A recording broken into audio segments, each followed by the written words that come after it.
নমস্কার বন্ধুরা, আপনাদের সকলকে অনেক স্বাগত আর ভালোবাসা জানিয়ে আজকের ভিডিওটা শুরু করা যাক। আজকে আমার রেসিপি কাতলা মাছের কালিয়া, অনুষ্ঠান বাড়ির মতন একদম বানিয়ে দেখাবো আপনাদেরকে খুবই সহজভাবে এবং একদম সিম্পলভাবে। তাহলে চলুন রেসিপিটা শুরু করা যাক। এখানে আমি কাতলা মাছের পিস নিয়ে নিয়েছি 7 পিস।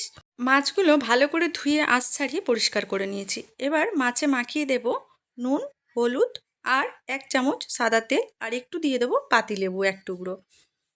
পাতিলেবু দিলে কি হয়, অনেক সময় মাছে যে একটা গন্ধ ছাড়ে, অনেকেই খেতে চায় না মাছে গন্ধ ছাড়ার কারণে।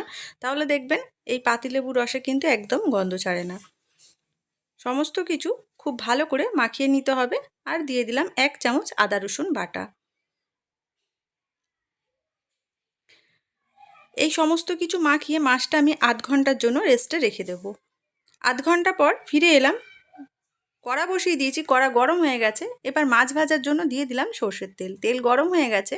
এবার খুন্তি করে একে একে মাছগুলো আমি কড়াতে দিয়ে দেব। দেখুন, এক পিঠ হয়ে গেছে, আর এক পিঠ উল্টে দিয়েছি। এইভাবে উল্টে পাল্টে মাছগুলো খুব লাল লাল করে আমাদের ভেজে তুলে নিতে হবে।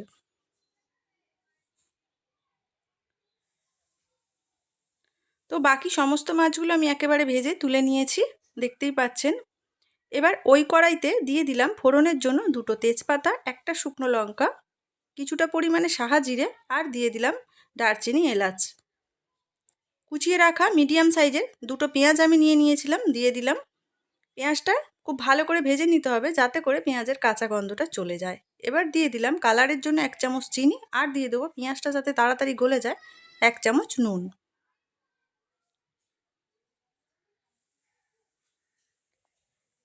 সমস্ত কিছু ভালো করে মিশিয়ে দিতে হবে। পেঁয়াজটা একটু সময় নিয়ে ভাজতে হবে।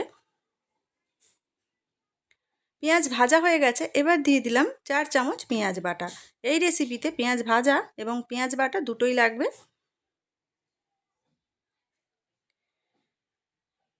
পেঁয়াজ বাটা দিয়ে আবারও কিছুক্ষণ আমাকে ভেজে নিতে হবে। এবার দিয়ে দিলাম টমেটো পিউরি। একটা বড় সাইজের আমি টমেটো এইভাবে পেস্ট করে রেখেছিলাম, দিয়ে দিলাম। সমস্ত কিছু খুব ভালো করে 3 থেকে 4 মিনিট আমাদের কষিয়ে নিতে হবে। দিয়ে দিলাম আদা রসুনের বাটা, আর দিয়ে দেবো 1/2 চামচ কাঁচা লঙ্কা বাটা।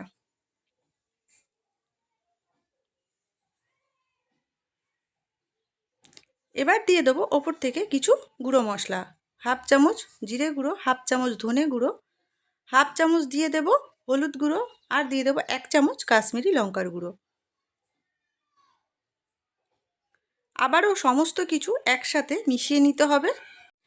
মশলা খুব ভালোভাবে কষানো হয়ে গেছে, মশলা থেকে তেলও ছেড়ে দিয়েছে। এবার দিয়ে দেবো কাজু বাদাম, পোস্ত আর মগজদানা বাটা। 1 চামচ পোস্ত, 1 চামচ মগজদানা, আর 5 থেকে 6টা কাজু আমি এইভাবে মিহি পেস্ট করে নিই।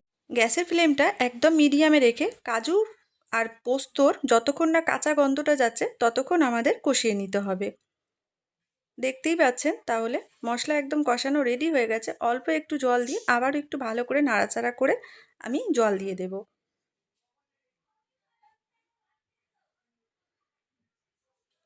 1 বাটি জল দিয়ে দিলাম। এবার গ্রেভিটা যতক্ষণ না ফুটে আসছে ততক্ষণ একটু অপেক্ষা করতে হবে। আজকের রেসিপিটা যদি আপনাদের ভালো লাগে তাহলে অবশ্যই আমার চ্যানেলটিকে সাবস্ক্রাইব করে দেবেন, লাইক কমেন্ট শেয়ার করে দেবেন, আর পাশে থাকা বেল আইকনটি প্রেস করে দেবেন। তাহলে আমি যখনই ভিডিও আপলোড করব আপনাদের কাছে নোটিফিকেশান চলে যাবে। দেখুন, তাহলে গ্রেভিটা ফুটে গেছে। আমি দিয়ে দিলাম এবার মাছের ভাজাগুলো। 3 থেকে 4 মিনিট এইভাবে রান্নাটা করে নিলেই একদম রেডি হয়ে যাবে কাতলা মাছের কালিয়া। একদম শুকনো শুকনো হয়ে গেছে, দেখুন। এবার আমি দিয়ে দেবো 1 চামচ ঘি।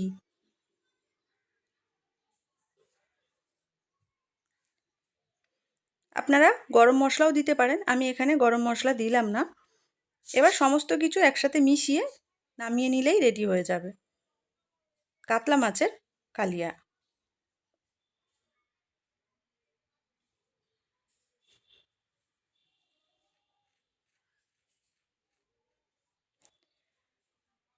এই রকম যদি গরম ভাতের সাথে কাতলা মাছের কালিয়া থাকে তাহলে আশা করি আর কোনো রেসিপির দরকার হবে না।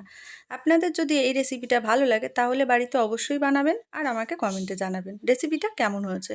তাহলে আজকের মতন আসি, আবারও দেখা হবে আপনাদের সাথে নতুন কোনো ভিডিও নিয়ে, নতুন কোনো রেসিপির সাথে।